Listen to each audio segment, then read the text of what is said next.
بسم اللہ الرحمن الرحیم۔ السلام علیکم۔ میں آج آپ کے سامنے اس موضوع پر کچھ گفتگو کروں گا کہ قرآن مجید کو کیسے پڑھنا چاہیے۔ موضوع ہم سب مسلمانوں کے لیے بڑا اہم موضوع ہے۔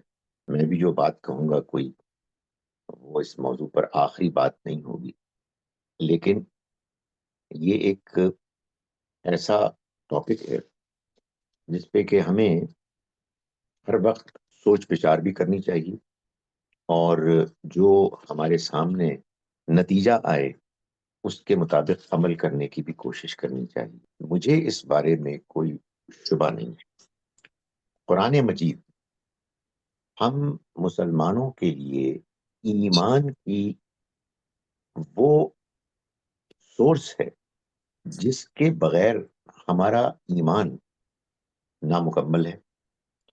ہم دین کو نہ صحیح طور پر سمجھ سکتے ہیں، نہ صحیح طور پر عمل کر سکتے ہیں۔ یہ ٹھیک ہے کہ ہمارے پاس علماء ہیں، وہ دین کی بات ہم کو بتاتے ہیں، سمجھاتے ہیں۔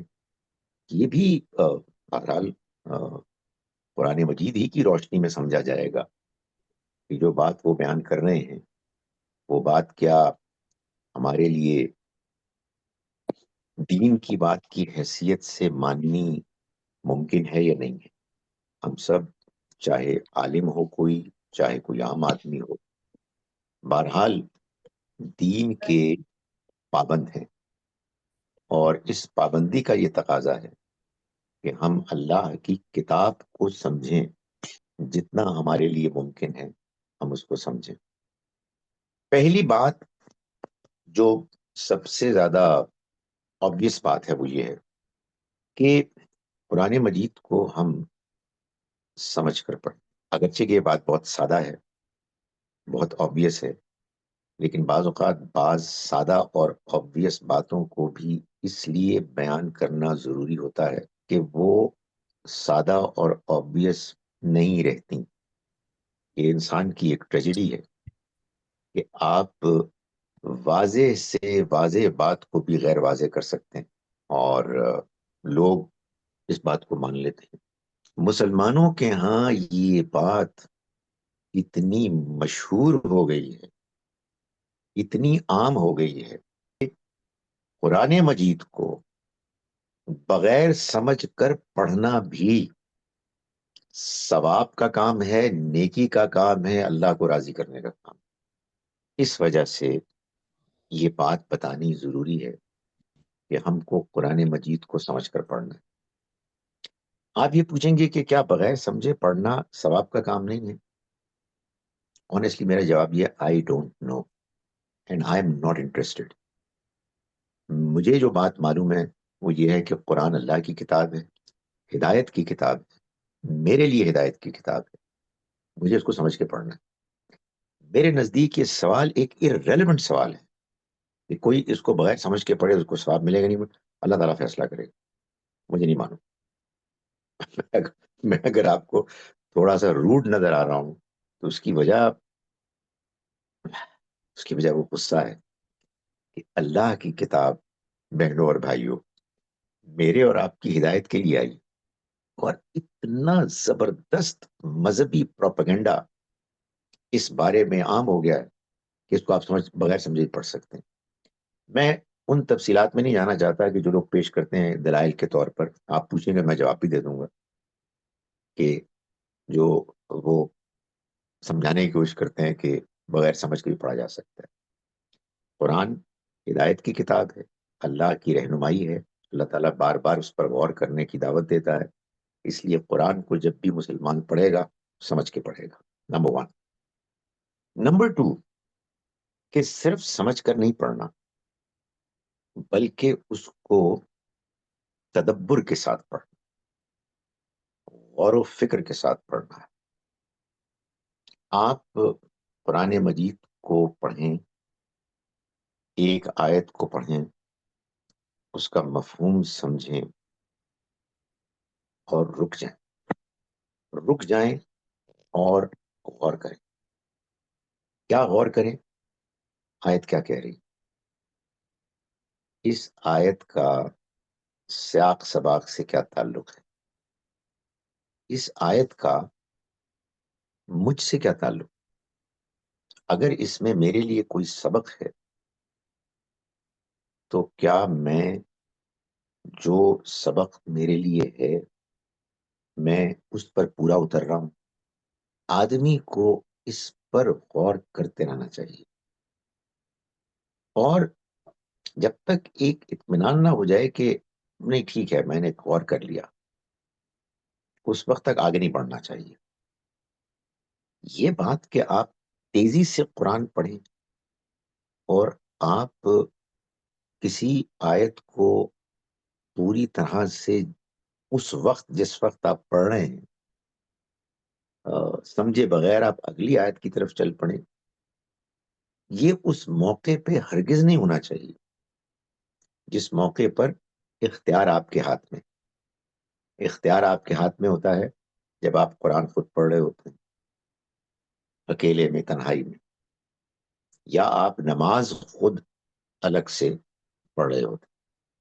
مجھے بتانے کی ضرورت نہیں ہے کہ آپ کے وقت کا سب سے بہترین استعمال, سب سے بہترین, اس سے زیادہ کوئی بہتر استعمال وقت کا ہو نہیں سکتا کہ آپ قرآن کو پڑھ کر اس پر غور کر رہے ہیں. میں آپ کو ایک اس کی مثال دیتا ہوں. مثالیں تو پورا قرآن ہی مثال ہے, مگر ایک سورہ مبارکہ ہے, سورہ صاد, سورہ نمبر 38. اللہ تعالیٰ نے ایک واقعہ بیان کیا ہے, داؤد علیہ السلام کا واقعہ. اللہ تعالیٰ یہ فرما رہے ہیں کہ داؤد علیہ السلام کے پاس دو بھائی آئے. ان کا ایک جھگڑا تھا. ایک امیر تھا, اس کے پاس 99 دمبیاں تھیں. ایک غریب کمزور تھا, اس کے پاس ایک دمبی تھی. دونوں نے داؤد علیہ السلام سے کہا کہ آپ ہمارے جھگڑے کا تصفیہ کریں. داؤد علیہ السلام نے اپنا فیصلہ سنایا, اور سناتے ہوئے یہ فرمایا کہ یہ جو تمہارے بھائی نے, ان 99 دمبیوں والے نے تم سے تمہاری دمبی کو زبردستی لینے کا تقاضا کیا, یہ بڑا ظلم. اور دنیا میں بہت ایسا ہوتا ہے کہ جو لوگ مضبوط ہوتے ہیں, وسائل کے لحاظ سے, اپنے رتبے کے لحاظ سے اسٹرانگ ہوتے ہیں, یا فور دیٹ میٹر جسمانی طور پر اسٹرانگ ہوتے ہیں, وہ کمزوروں کے ساتھ زیادتی کرتے ہیں. اس کے بعد قرآن نے یہ بتایا کہ داؤد علیہ السلام نے محسوس کیا کہ ان کا رب ان کو آزما رہا ہے, اور وہ بے اختیار سجدے میں گر پڑے اور رونے لگے اور اللہ سے معافی مانگنے لگے. یہ معلوم ہے کیا ہے؟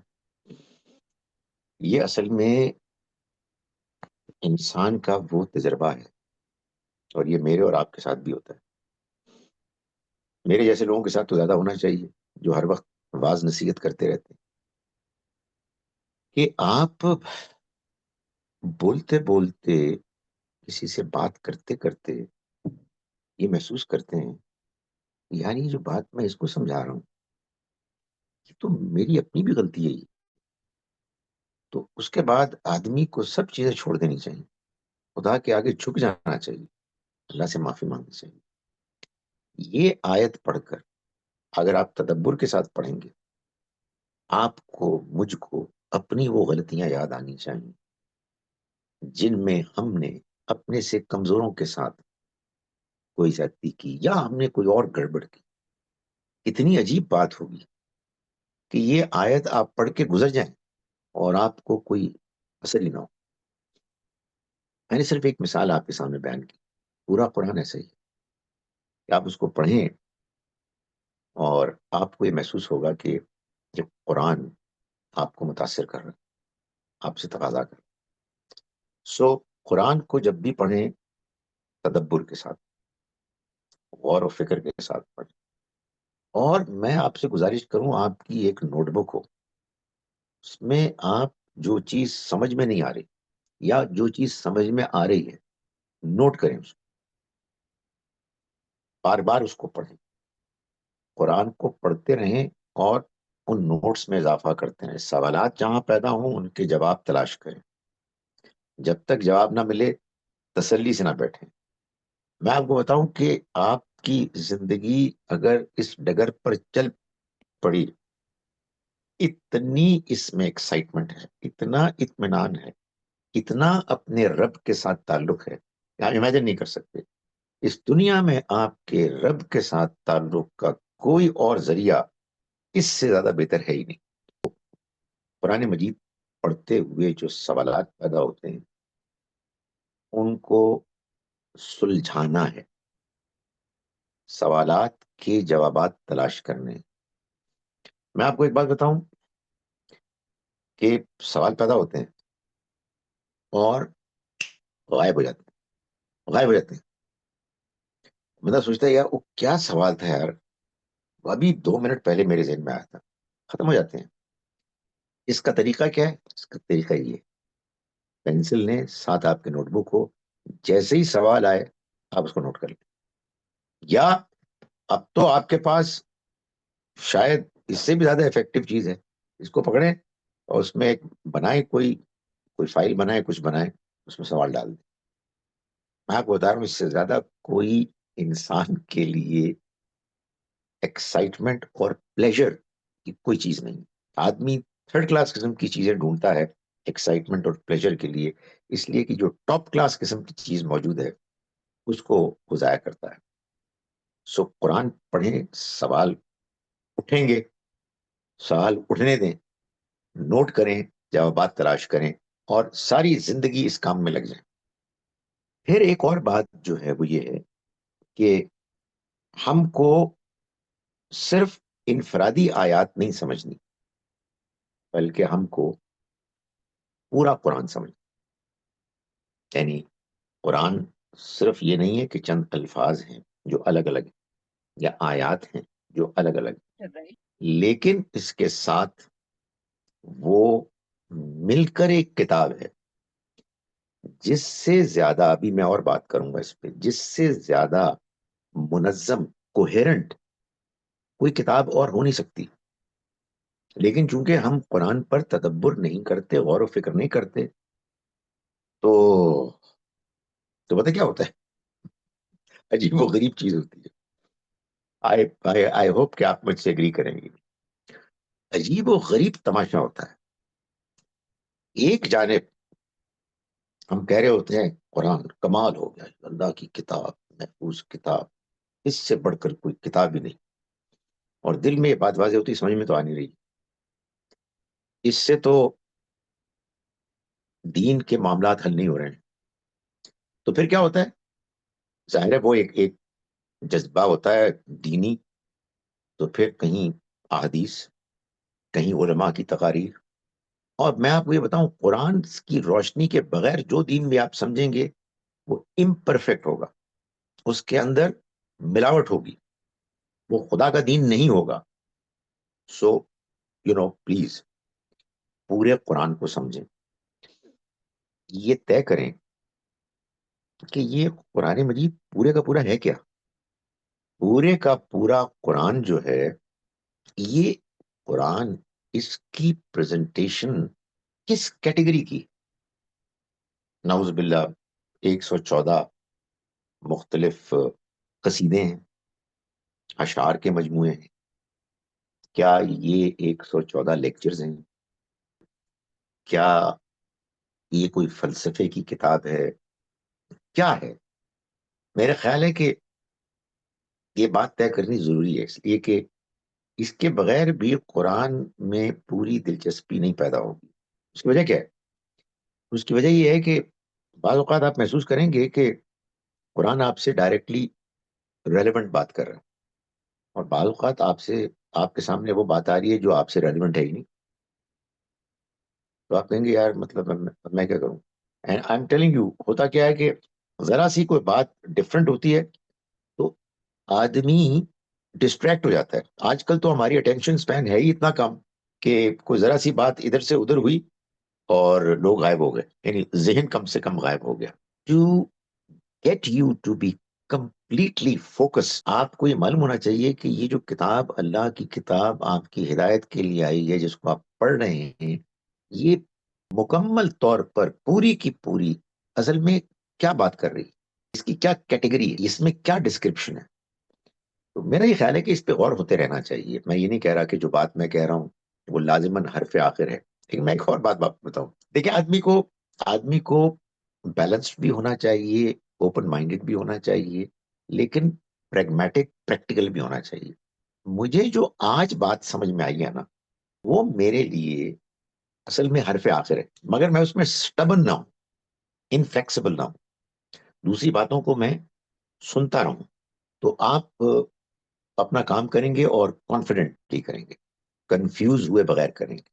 قرآن مجید پورے کا پورا اصل میں پیغمبر صلی اللہ علیہ وسلم کی سرگزشت انذار، پورے کا پورا قرآن یہ ڈسکرائب کر رہا ہے کہ اللہ کے آخری پیغمبر صلی اللہ علیہ وسلم نے کس طرح اللہ کے حکم سے اس دنیا میں آخری مرتبہ اس پروسیس کو جاری کر کے کلائمیکس تک پہنچایا، جس میں آپ نے ایک قوم کو، اپنی قوم کو وارن کیا، اور اس وارننگ کے بعد الٹیمیٹلی وہ سٹیج آ گئی کہ جس میں ان پر انکار کے نتیجے میں اللہ کا عذاب آنا تھا، اور ماننے، اقرار کے نتیجے میں اللہ کی مدد آنی تھی.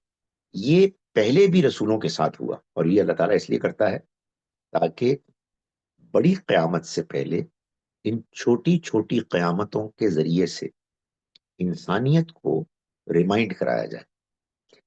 یہ ریمائنڈر، یہ سٹوری آخری مرتبہ محمد صلی اللہ علیہ وسلم کے ذریعے سے انفولڈ ہوئی، اور اس کو قرآن مجید میں آپ ڈسکرائبڈ پاتے ہیں. کیسے؟ یعنی سٹوری کی ڈسکرپشن نہیں ہے، بلکہ اللہ کا اپنے پیغمبر کے ساتھ وہ کمیونیکیشن ہے، وہ پیغامات ہیں جو ان کو اس پورے 22-23 سالہ دور میں، جس میں کہ یہ پروجیکٹ شروع ہوا اور اپنی پایہ تکمیل کو پہنچا، اللہ نے اپنے پیغمبر کے ساتھ کمیونیکیٹ کیا. اور یوں یہ پوری جو سرگزشت ہے، یہ ایک خاص انداز میں اس کو یکجا کر دیا گیا، اس کو ایک کتاب کی شکل دے دی گئی. وہ شکل کیا ہے؟ وہ شکل یہ ہے کہ اس کو 7 صورتوں کے گروپس میں بانٹ دیا گیا، ایسے کہ ہر گروپ میں جو صورتیں ہیں وہ شروع کی بھی ہوں اور پھر آخر کی بھی ہوں، یعنی مکی صورتیں بھی ہوں اور مدنی صورتیں بھی ہوں، تاکہ جب آپ قرآن پڑھیں تو یہ جو پیغمبر کی سرگزشت ہے، جس میں اصل میں اللہ کی طرف سے کمیونیکیشن ہو رہی ہے پیغمبر کے ساتھ، ان کو ان کے اس مشن میں کہ جو سونپا گیا تھا، اس پروجیکٹ میں کہ جو ان کو دیا گیا تھا، مختلف موقعوں پر ان کی رہنمائی کی جائے. یہ قرآن مجید پورے کا پورا ہے، 7 مرتبہ اس کو ڈسکرائب کرتا ہے. تو آپ جب پورے قرآن کو ایک مرتبہ اصولی طور پر سمجھ لیں گے، تو پھر اس کے بعد انڈیویجول آیات بھی سمجھ میں آئیں گی، وہ آیات بھی کہ جو آپ سے ڈائریکٹلی ریلیونٹ ہیں، اور وہ آیات بھی کہ جو بظاہر آپ سے ڈائریکٹلی ریلیونٹ نہیں ہے. پیغمبر صلی اللہ علیہ وسلم کو حکم دیا جا رہا ہے آپ صبر کریں، آپ تیاری کریں، جنگ کی تیاری کریں، آپ یہ فرما دیں، وغیرہ وغیرہ. تو آپ محسوس کریں گے یار کمال ہے، یار میں کتنا پریولیجڈ انسان ہوں کہ میں اس دنیا کی تاریخ کے اہم ترین واقعے میں I am being privy to it. مجھے اللہ تعالیٰ باقاعدہ بتا رہے ہیں کہ میں نے پیغمبر کو کیا بتایا، ان کے ذہن میں کیا سوال پیدا ہوا، میں نے اس میں کس طرح سے جواب دے کے ان کو تسلی دی. واو. سو یہ ہے پورا پورا قرآن. اس پورے قرآن کو جب آپ سمجھیں گے تو honestly I'm telling you, bore ہونے کا تو کوئی سوال ہی نہیں. بور تو آدمی تب ہو کہ جب اس کو پتہ لگے کہ قرآن کو سمجھ کے پڑھنا نہیں ہے، ثواب کے لیے پڑھنا ہے. تو پھر ظاہر ہے کہ آدمی کی کیا دلچسپی ہوگی سوائے اس کے کہ میں نے اس سے کمائی کرنی ہے. مگر اگر آپ اس کو سمجھ کے پڑھیں گے تو یار کمائی تو ہو ہی جائے گی، ثواب تو مل ہی جائے گا. اس سے زیادہ پڑھ کر آپ کو انسائٹ ملے گی، وزڈم ملے گی، سب سے بڑھ کر اللہ کا قرب اور تعلق ملے گا. سو یہ میں آپ کو بتا رہا تھا کہ قرآن مجید پورے کے پورے کو ہمیں سمجھنا ہے. اور اس سلسلے میں یہ بات تو ایک لمبی بات ہے، کبھی اور میں نے کئی مرتبہ بیان کی ہے، اور میرے دوستوں نے بھی، استاد محترم نے بیان کی ہے. قرآن مجید کا جو نظم ہے، اس کی جو ترتیب ہے، اس کے اندر جو کوہرنس کی خوبیاں ہیں، 3 لیولز کی. ایک تو میں نے بیان کر دیا کہ 7 صورتوں کے گروپس ہیں. ہر گروپ ایک یا ایک سے زیادہ مکی صورتوں سے شروع ہوتا ہے اور ایک یا ایک سے زیادہ مدنی صورتوں پر ختم ہوتا ہے. وہی پیغمبر کی سرگزشت انذار بعض فرق کے معاملات کے ساتھ، یعنی کسی گروپ کا مضمون ایک ہے نمایاں طور پر، کسی کا مضمون دوسرا ہے ذرا زیادہ پرومیننٹلی. لیکن 2 اور بڑی بڑی عجیب باتیں، عجیب ذرا یہ پازیٹیو لفظ ہے عربی میں، فیسنیٹنگ، امیزنگ چیزیں. ایک یہ کہ قرآن مجید کی 114 صورتوں میں سے 6 صورتیں ہیں کہ جو ایکسیپشنز ہیں. ان ایکسیپشنز کے علاوہ 108 صورتیں جو ہیں 54 پیئرز، جوڑوں پر مشتمل. ظاہر سوال پیدا ہوتا ہے کہ وہ 6 ایکسیپشنز کیوں ہیں، وہ ایک الگ سوال ہے. قرآن آپ کھولیں، قرآن پر ڈسکشن کریں اور سوالات نہ پیدا ہو نہیں سکتا.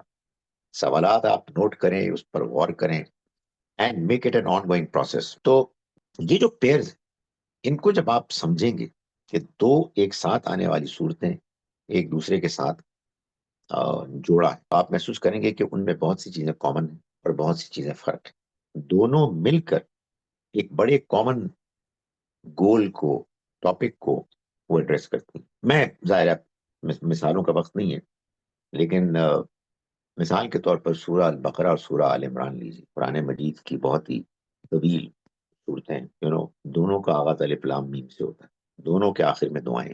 دونوں میں 2 بڑے بڑے حصے ہیں. پہلے حصے میں اہل کتاب سے خطاب ہے، دوسرے حصے میں مسلمانوں سے خطاب ہے. سورہ بقرہ میں اہل کتاب میں یہودیوں سے، سورہ آل عمران میں اہل کتاب میں خاص طور پر نصرانیوں سے. دوسرے حصے میں البقرہ میں مسلمانوں کو اس زمانے کے ضرورتوں کے مطابق شریعت کے احکام بیان ہوئے ہیں. آل عمران میں غزوہ احد کے واقعات کو بیک گراؤنڈ میں رکھ کے ان کو ہدایات دی گئی. اور اتنی کامنالٹیز ہیں. میں مثال کے طور پر ایک آیت ہے، قل ان ہدی اللہ هو الہدی، یہ کہیں اور نہیں ہے سوائے ان 2 صورتوں کی، اور بہت سی اور چیزیں. سو آپ ان کو پڑھیں گے، آپ اور ڈیپتھ میں جائیں گے اور زیادہ انٹرسٹڈ ہوں گے. پھر اس کے علاوہ ایک اور بات یہ بھی ہے کہ قرآن مجید میں جتنی صورتیں ہیں اس میں جو کچھ بھی بیان ہوا ہے وہ مضمون بھی آپس میں جڑا ہوا ہے، کوہیرنٹ ہے.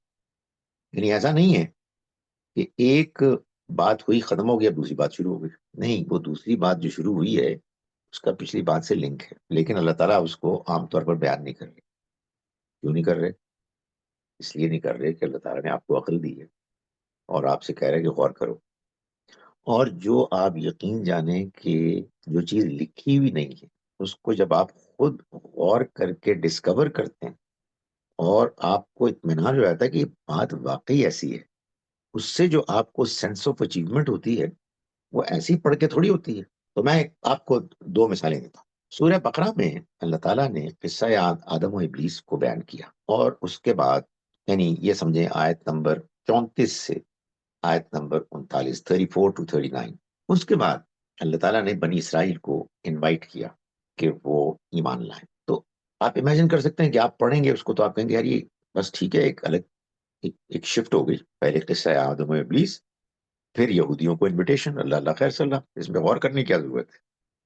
دیکھیں، جب آپ کو کوئی یہ بتائے کہ دیکھو یہ جو زمین ہے نا، اس زمین کے نیچے سونا ہے، تو آپ اگر تو کوئی بندہ نان سیریس ہے اس کی بات سنیں گے تو اس کو ٹال دیں گے. لیکن اگر کوئی بات کرنے والا ذمہ دار آدمی ہے تو آپ پھر کھودیں گے اس کو. آپ کو یہ بتایا جا رہا ہے قرآن مجید تو پر حکمت کتاب ہے، وزڈم کی کتاب ہے، اللہ کی کتاب ہے، گائیڈنس کی کتاب ہے، غور و تدبر کی کتاب ہے، تو پھر آپ غور کرتے رہیں گے کہ یار یہ کیا ہوا ہے، اللہ تعالیٰ اچانک وہاں سے وہاں کیوں چلے گئے؟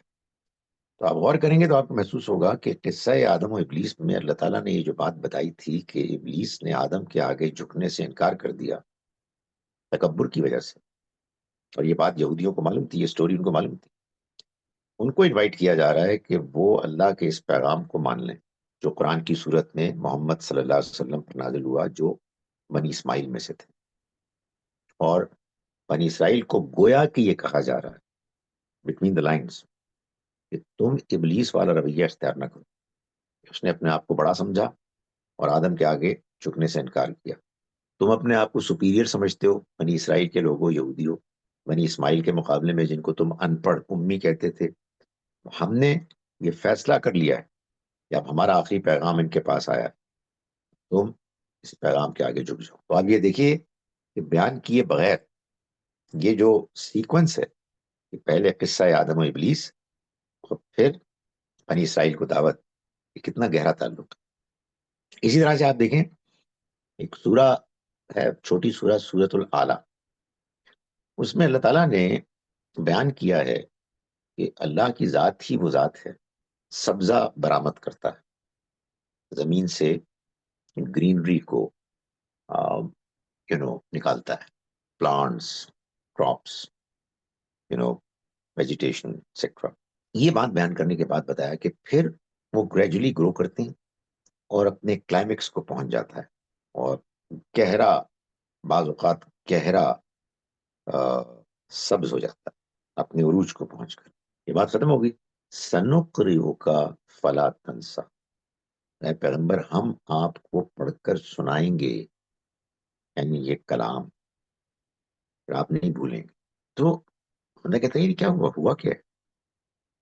ابھی یہ بات ہو رہی تھی، ابھی یہ بات تو ویسے سوچتا کوئی بھی نہیں ہے، اس لیے کہ ظاہر ہے کہ جب آپ نے اس پہلو سے پڑھنا ہی نہیں ہے کہ آپ کو بات سمجھنی ہے تو پھر تو آپ نہیں سمجھیں گے، لیکن اگر آپ غور کریں تو آپ کہیں گے نہیں یہ کیا ہو رہا ہے، ابھی کچھ بات ہو رہی تھی، ابھی کچھ بات ہو رہی ہے۔ پھر آپ غور کریں گے، یا تو سوال لکھیں گے جیسے میں نے آپ کو سجیسٹ کیا، یا پھر آپ کو بات سمجھ میں آ جائے گی، کیونکہ جب آپ قرآن پر غور کرتے رہتے ہیں نا، پھر آپ کی ایک تربیت ہو جاتی ہے، اور آپ پھر خود اس کے جو ہڈن میننگز ہیں، اس کے اندر جو لنکس ہیں، ان کو آپ دریافت کرنے لگتے ہیں۔ تو آپ یہ محسوس کریں گے کہ اصل میں اللہ تعالیٰ یہ بتا رہے ہیں کہ جیسے تم دیکھتے ہو نا میرے فطرت میں، سبزے میں جو ایک پالیسی، اسٹریٹجی کار فرما نظر آتی ہے کہ دھیرے دھیرے سبزہ ہے کہ جو نکلتا ہے، بڑھتا ہے، اور اپنے کلائمیکس کو پہنچتا ہے، ایسے ہی ہے پیغمبر آپ کے پیغام کے ساتھ بھی ہو، ہم آپ کو پڑھ کر سنائیں گے، آپ بھولیں گے نہیں۔ اور پھر وہ اس کو آگے بیان کیا، یعنی یہ خوشخبری دی جا رہی ہے کہ آپ کے پیغام کے معاملے میں بھی ہمارا یہی فیصلہ ہے، آپ تسلی رکھیے، اپنا کام کیجیے۔ اگر آپ کا کام اس وقت اس پودے کی شکل کو اختیار کیے ہوئے ہے کہ جو ابھی ابتدا میں ہے، چھوٹا ہے، تو یہ پودا بڑھے گا، تناور درخت بنے گا، سرسبز و شاداب ہوگا، برگ و بار لائے گا، پھل پھول سب کچھ اس میں نکلیں گے۔ کیا بات ہے جی اس کی، کیا خوشخبری ہے اس میں۔ تو پورا قرآن اسی طرح سے خطاب کرتا ہے اور اپنے پیغام کو پہنچاتا ہے۔ باتیں تو کرنے کی بہت سی ہیں، مگر ایک آخری بات جو میں اس ضمن میں بیان کرنا چاہتا ہوں قرآن مجید کو پڑھنے کے سلسلے میں، وہ شاید میں کر چکا ہوں، لیکن اس کو یعنی الگ عنوان کے تحت میں کلیریفائی کر رہا ہوں۔ اور ایک ریالٹی ہے یہ کہ آپ کو اگر یہ بات معلوم ہو کہ قرآن مجید میں اللہ تعالیٰ نے جو باتیں الفاظ میں بیان کی، باتیں اتنی ہی نہیں ہیں بلکہ اس سے زیادہ ہیں۔ آپ کہیں گے کہ یہ تو بڑی بڑی عجیب بات ہوئی، دس از ویری کنفیوزنگ۔ میرا جواب یہ ہے ناٹ ایٹ آل، یہ بالکل کنفیوزنگ نہیں ہے، بلکہ یہ ایک اور ایسا ایڈیشنل ڈائمینشن ہے قرآن مجید کا کہ جس کو اگر آپ نے سمجھا تو او مائی گاڈ، قرآن کو پڑھ کر جو آپ کے اندر انٹرسٹ، اس کے پڑھنے میں لذت محسوس ہوگی، اس کا کوئی پیرلل نہیں، کوئی مقابلہ نہیں۔ میں آپ کو ایک مثال سے سمجھاتا ہوں، میں شاید مثال آپ نے میرے لیکچر اٹینڈ کیا تو میں نے دی ہوگی پہلے بھی، میں very fond of giving this example. ویسے بھی جس بندے کے پاس مثالیں کم ہو وہ بیچارہ کیا کرے۔ سورہ نساء، سورہ نمبر 4 کی آیت نمبر 11 میں اللہ تعالیٰ نے قانون وراثت بیان کیا ہے۔ اس بیان میں اللہ تعالیٰ یہ فرما رہے ہیں، یعنی میں اس کو obviously پیرافریز کر رہا ہوں، کہ بھائی اگر کوئی شخص فوت ہو جائے اور اس کی اولاد ہو اور اس کے والدین بھی ہوں، تو والدہ کو بھی 1/6 ملے گا اور والد کو بھی 1/6 ملے گا۔ بائی دا وے، یہ اس بات کی واضح دلیل ہے کہ یہ بات کہ عورتوں کا حصہ مردوں سے آدھا ہے، یہ ٹھیک نہیں ہے۔ یہ ایک معلوم نہیں کیوں مشہور ہوئی بات، ماں عورت ہوتی ہے، باپ مرد ہوتا ہے۔ اللہ تعالیٰ نے فرمایا کہ دونوں کو ملے گا 1/6 1/6۔ یہ میرا موضوع نہیں ہے، میں ایسی بائی دا وے ایک بات کہہ رہا ہوں۔ اس کے بعد اللہ تعالیٰ نے فرمایا اگر کوئی فوت ہو جائے اور اس کی اولاد نہ ہو اور صرف والدین، تو ماں کا حصہ ہے 1/3۔ اللہ تعالیٰ نے باپ کا حصہ بتایا نہیں۔ بندہ پوچھے اللہ میاں اب باپ کا حصہ بتا دیتے؟ اللہ تعالیٰ کا جواب یہ ہوگا، میں نہیں بتاؤں گا تمہیں، میں نے عقل دی ہے، قرآن میں دلچسپی لو، تمہیں خود سمجھ میں آ جائے۔ اور ذرا آیت کا اگلا حصہ بھی تو پڑھو نا۔ اس کے بعد یہ فرمایا اگر کوئی فوت ہو جائے، اس کے اولاد نہ ہو لیکن بہن بھائی ہو، تو پھر ماں کا حصہ 1/6 ہوگا، پھر باپ کا حصہ نہیں بتایا۔ اب اس میں کیا حکمت ہے، اس کے پیچھے کیا اللہ تعالیٰ نے امپورٹنٹ بات بیان کی ہے، وہ یہ ہے اگر کوئی دنیا سے رخصت ہو، والدین اس کے موجود ہوں، اولاد ہو، تو ماں باپ کا حصہ 1/6 1/6۔ اگر کوئی دنیا سے رخصت ہو اور اس کی اولاد نہ ہو اور بہن بھائی نہ، تو پھر والدہ کا حصہ 1/3 اور بقیہ 2/3 باپ کا۔ لیکن اگر اولاد ہو تو والدہ کا حصہ 1/6 اور والد کا حصہ بھی 1/6، اس لیے کہ یہ اب وہی چیز ہو گئی جو اس صورت میں تھی کہ جب اولاد تھی۔ یعنی اس کا مطلب یہ ہے کہ اولاد بہن بھائی اولاد کی جگہ لے لیں گے۔ یہ اللہ تعالیٰ نے بیان کیا ہے، لیکن الفاظ میں بعض جگہوں پر بیان نہیں کیا تاکہ میں اور آپ غور و فکر کریں۔ اور سورہ مبارکہ کی آخری آیت نمبر 176 میں یہ واضح بھی کر دیا ہے کہ اصل میں اس طرح کی بات بیان کرنے کی وجہ یہ تھی، لیکن بعض لوگوں کو سمجھ میں نہیں آئی تو ہم نے اس کو بیان کر دیا۔ میں اس کو کہتا ہوں یہ ایسے ہی جیسے کہ میتھس کی ہماری کتابوں میں ہوتا تھا کہ سوال کیا اور جواب آخر میں بیان کر دیا۔ لیکن بہرحال یہ قرآن مجید کی حکمتوں کے بہت مختلف پہلو ہیں۔ میں تو بس ایسی چند باتیں ہیں جو میں نے آپ کے سامنے پیش کی۔ اقول قولی ھذا واستغفر اللہ لي۔ کوئی سوال ہو تو میں حاضر ہوں۔ جی بالکل ٹھیک۔ ہاں بس میں نے سیکھ ہی لیا خود ہی کہ سوال کیسے کرنا ہے۔ اچھا میں بھی کافی عرصے سے غور کر رہا ہوں اور بہت ہی مزہ آتا ہے قرآن پہ غور کرنے کا۔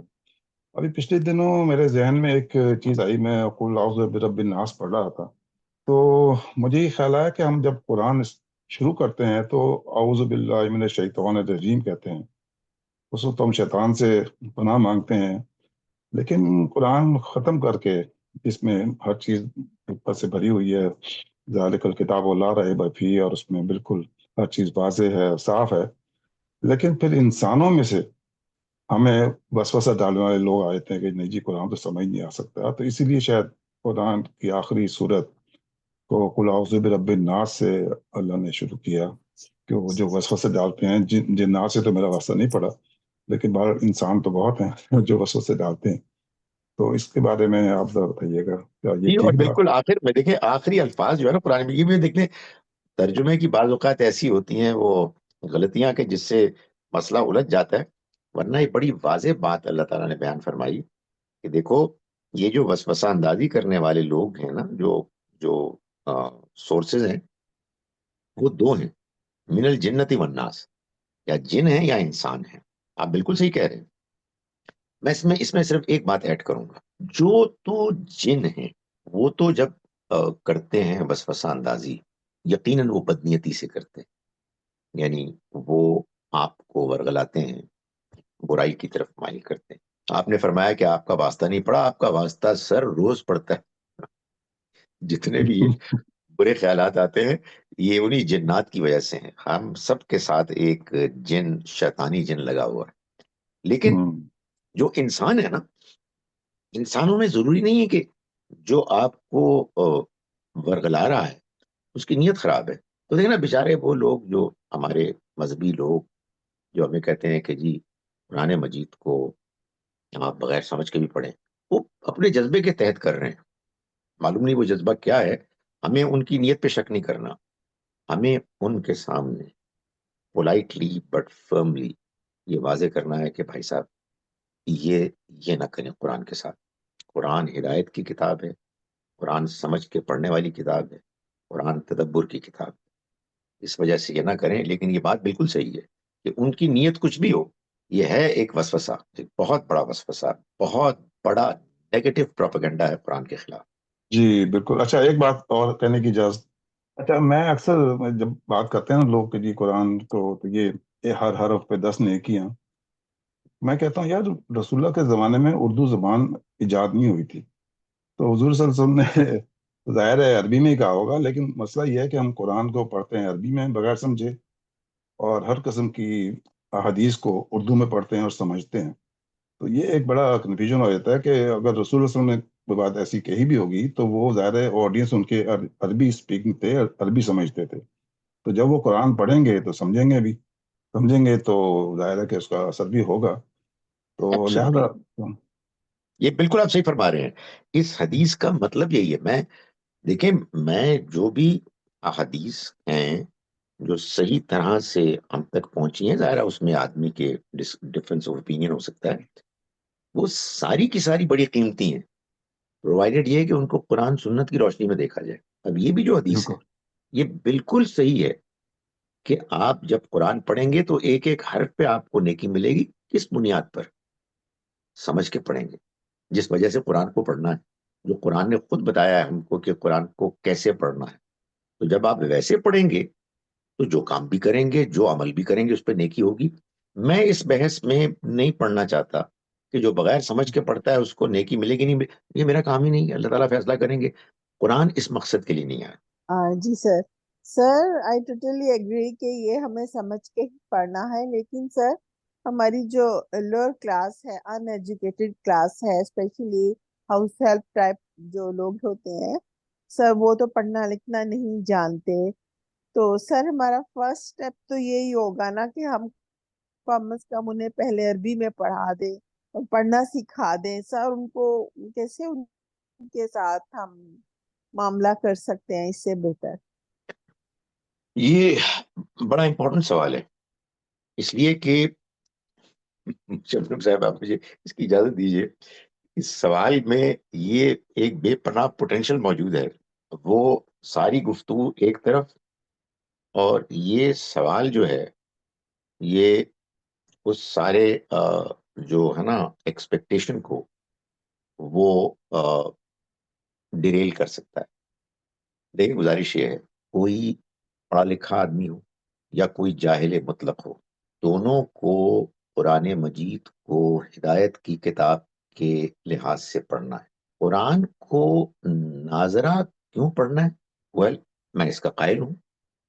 قرآن مجید کو ناظرہ اس لیے پڑھنا ہے کہ مجھے اور ہر انسان کو، چاہے وہ بالکل ان پڑھ ہو، اس کو بھی نماز میں سورہ فاتحہ کے بعد قرآن کا ایک حصہ پڑھنا ہے۔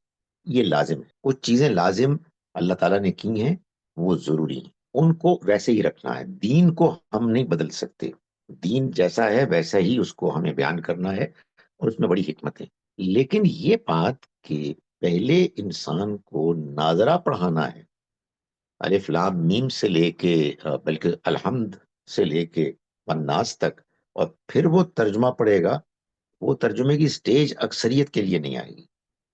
ایک آدمی چاہے کوئی بھی ہو، وہ جب قرآن مجید کھولے یا اس کے بارے میں وہ متوجہ ہو تو وہ یہ پوچھے جی کہ مولوی صاحب اس کا مطلب بتائیں، میں اس کو سمجھنا چاہتا ہوں۔ یہ جو ہم نے ایک پرائرٹی طے کر لی ہے کہ پہلے ناظرہ پھر ترجمہ، یہ کہاں سے طے ہوئی ہے؟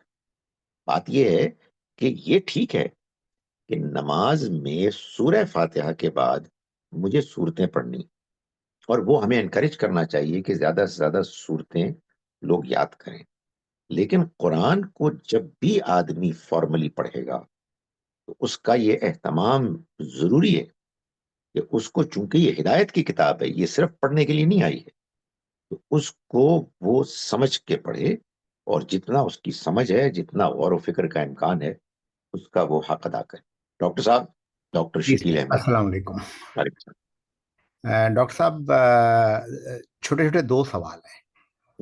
ایک سوال تو یہ ہے کہ قرآن شریف جو نازل ہوا ہے اس کی ترتیب کچھ اور ہے، اور جو اس وقت ہمارے سامنے ہے اس کی ترتیب کچھ اور ہے، اور اس کے ساتھ یعنی اس کی کیا بنیادی وجہ ہے کہ ترتیب نزولی اور ترتیب توقیفی میں فرق ہے؟ اور دوسرا چھوٹا سا سوال یہ ہے کہ ابھی آپ نے ذکر کیا نظم قرآن کا، تو کیا جو مولانا حمید الدین فراہی تھے انہوں نے نظم قرآن اس بنیاد پر بھی رکھا ہے، یعنی یہ جو نظم ہے اس کا ریلیشن شپ اس سے بھی ہے کہ نازل جس طرح سے ہوئی اور جس طرح سے ارینج ہوئی ہیں؟ بس یہ میرے دو سوال ہیں۔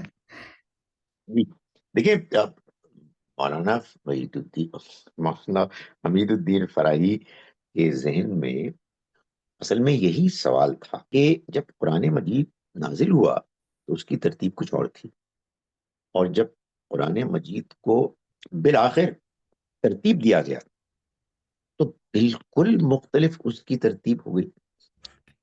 اور قرآن ایک حکمت کتاب ہے، تو اس کی کوئی وجہ ہونی چاہیے، اس کی کوئی توجیہ ہونی چاہیے، ہمیں اس کو ایکسپلین کرنا چاہیے۔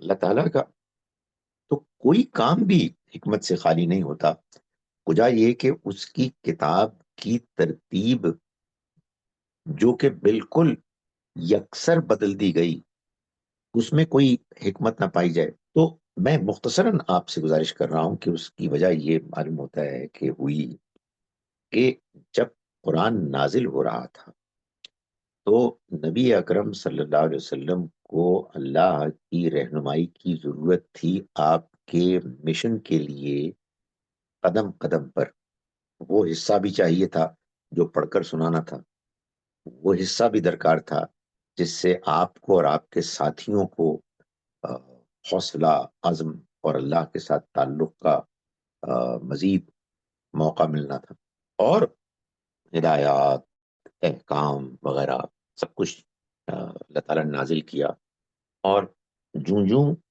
وہ مشن آگے بڑھا، 22 سال کے بعد اپنے کلائمیکس کو پہنچنا تھا، اس مشن کے مختلف مراحل میں مختلف ہدایات آپ کو دی گئی۔ جب وہ مشن اکمپلش ہو گیا تو دو کام ہوئے، کفر کا خاتمہ ہو گیا، جیسے کہ بالکل شروع میں اس کے بارے میں پریڈکٹ کیا گیا تھا، پروفیسی بیان کی گئی تھی، اور دوسرا ایک امت قائم ہو گئی، برپا ہو گئی، جن کے لیے یہ کتاب ہدایت تھی قیامت تک کے لیے۔ اب اس امت کے لیے قرآن مجید کو ویسے جیسے کہ وہ نازل ہوا تھا ترتیب دے کر بھیجنے کا مطلب یہ تھا کہ ان کو کم سے کم ان کے علماء کو بتایا جائے کہ تم اب اسی طرح سے دعوت شروع کرو، اور یہی مراحل آئیں گے، جو انفارچونیٹلی ہمارے ہاں بعض علماء جو بڑے مخلص ہیں لیکن وہ یہ سمجھتے ہیں کہ ہمیں پھر اسی ترتیب سے، نہیں، وہ ترتیب ختم ہو گئی، وہ انقلاب آخری مرتبہ اس دنیا میں آ چکا، اب تو ہم ایک امت ہیں جو اس انقلاب کا حوالہ دے کے لوگوں کو دعوت دیں گے۔ چنانچہ پہلا جو گروپ ہے اس میں وہ 4 بڑی صورتیں رکھی گئی سورہ فاتحہ کے بعد، جو سورہ اصل میں یہ بتا رہی ہے کہ قرآن کے نزول کی وجہ کیا ہے، وہ ہدایت کی تلاش، طلب، بے چینی جو انسان کے اندر موجود ہے وہ کیا ہے، اس کو بیان کرنے کے بعد وہ 4 بڑی صورتیں بیان کی گئیں، جس میں ایک جانب اہل کتاب یہود و نصارہ کو دعوت اور ان پر حجت تمام کی گئی جو آج بھی موجود ہیں، اور دوسری جانب اس نئی امت کو براہ راست رہنمائی کی گئی، ان کو شریعت دی گئی، ان کو احکام دیے گئے. سو یہ ترتیب ہی لاجیکل تھی. میں پڑھوں گا، آپ پڑھیں گے، کوئی مسلمان پڑھے گا تو اس کے سامنے یہی آنا چاہیے کہ اب اللہ تعالیٰ مجھ سے کیا چاہ رہا ہے. اگر فرض کیجئے کہ یہ نہ ہوتا اور وہ ہوتی ترتیب، تو پھر میں اور آپ پڑھتے اقرا بسم ربک الذی خلق. پھر ہم بھی یہ سمجھتے کہ اصل میں یہ ایک سیرت کی کتاب ہے، اور اس میں ہم پیغمبر صلی اللہ علیہ وسلم کی سوانے کو اللہ کے الفاظ میں سن رہے ہیں. دوسرے لوگ آج یہ بھی کرتے ہیں کہ جی ہمیں بھی ایسا ہی کرنا ہے. تو اللہ تعالیٰ نے، میں سمجھتا ہوں کہ یہ کمال ہو گیا کہ اس ترتیب کو بالکل توڑ دیا، اور ایک نئی ترتیب میں اس کو، قرآن کو مرتب کر کے گویا کہ اس امت کو بتا دیا کہ وہ جو کام مجھے کرنا تھا اپنے پیغمبر کے ذریعے سے وہ ہو گیا، اب اپنا کام کرو. یعنی ہمارے دین کو سمجھو، ہماری کتاب کو سمجھو، شریعت کو سمجھو، اور اس انقلاب کو جو آ چکا اب لوگوں کے سامنے پیش کرو ایک دعوت کی شکل میں، کہ ان کو یہ بتایا جائے کہ اللہ ایک ہے، وہی دنیا چلا رہا ہے، آخرت آنے والی ہے، اس کی تیاری کرنی. محمد صلی اللہ علیہ وسلم اللہ کے رسول، نبی، آخری رسول، آخری نبی تھے، ان کو مانو. ان سب کی کیا دلیل ہے؟ یہی قرآن. اور اس قرآن میں بیان کیے گئے اس پروسیس میں کہ جو 7 مرتبہ گروپس کی شکل میں بیان کر دیا گیا، اس کو پڑھو گے تو بار بار تمہارے سامنے یہی حقیقتیں آئیں گی. تو میں سمجھتا ہوں کہ یہ ایک بڑی غیر معمولی اللہ تعالیٰ کی طرف سے ایک حکمت کار فرما ہوئی کہ اس نے ترتیب کو ایسے بدل کر ایک نئی شکل دے دی. جی سر، ابھی آپ نے یہ قرآن کی ترتیب کا ذکر کرتے ہوئے بات کی کہ اگر اسی ترتیب میں ہوتا تو ہم بھی پڑھ رہے ہوتے پہلے اقرأ بسم ربک الذی خلق. تو سر آپ سے بھی سنا ہے، غامدی صاحب سے بھی، کہ اس کے اوپر ڈفرینس آف اوپینین ہے کہ پہلی آیت غالباً غامدی صاحب کی اور آپ سب کی رائے میں یہ الحمد شریف ہی ہے، سورہ فاتحہ ہے. سر یہ دو ڈفرینس آف اوپینین کا تھوڑا سا بتائیں گے کہ اس کی کیا وجہ ہے؟ کبھی کبھی اسپیکر کی غلطیاں نہیں بھی پکڑتے. آپ نے صحیح کہا. میں نے تو اصل میں وہ جو ایک عام لوگوں کی اوپینین ہے نا، اسی کو سامنے رکھ کر بیان کر دیا. ورنہ آپ کی بات صحیح ہے کہ یہ ترتیب کے لحاظ سے نہیں، بالکل ہسٹوریکل ترتیب کے لحاظ سے بھی یہ بات زیادہ صحیح لگتی ہے کہ سورہ الفاتحہ ہی سب سے پہلے سورہ نازل ہوئی، اس لیے کہ اس میں تو قرآن کے نزول کی وجہ بیان ہوئی ہے کہ ہمیں ہدایت چاہیے. کچھ لوگ یہ تقاضا کر رہے تھے. اور دوسری وجہ یہ ہے کہ سورہ علق میں جو مشہور بات ہے کہ پہلی 5 آیات سب سے پہلے نازل ہوئی، تو آپ کو معلوم ہے کہ 6ٹھی آیت کہاں سے شروع ہوتی ہے؟ کلا، ہرگز نہیں. آپ اس ہرگز نہیں کو پہلی 5 آیات سے کیسے کاٹ سکتے ہیں؟ کہ آپ کا مطلب یہ ہے کہ اللہ تعالیٰ نے کسی موقع پر نبی صلی اللہ علیہ وسلم پر کچھ آیات نازل فرمائیں اور ان کا آغاز ایسے ہوا کہ ہرگز نہیں. تو یہ ہرگز ٹھیک نہیں ہو سکتا. معلوم ہوتا ہے کہ پوری سورہ علق نازل ہوئی تھی. باقی وہ غامدی صاحب نے اس کو بڑی تفصیل کے ساتھ اپنی اس اوپینین کو بیان کیا ہے. اگر کبھی آپ کے پاس وقت ہو تو وہ جو 23 سوالات ہیں غالباً ان کی جو سیریز ہے، اس میں پہلی وحی کے بارے میں کئی ویڈیوز ہیں جن میں انہوں نے اس کو ایکسپلین کیا ہے کہ یہ غلط فہمی کیوں پیدا ہوئی اور کیوں یہ بات ماننا ممکن نہیں ہے کہ اقرا بسم ربک الذی خلق پہلی وحی تھی. میں آپ سب لوگوں کا بہت شکر گزار ہوں. اللہ تعالیٰ ہم سب کو قرآن مجید کو پڑھنے اور صحیح طرح سے پڑھنے، سمجھ کر پڑھنے کی توفیق دے، قرآن مجید سے ہدایت پانے کی توفیق دے. آمین. السلام علیکم Thank you so ورحمۃ much. اللہ.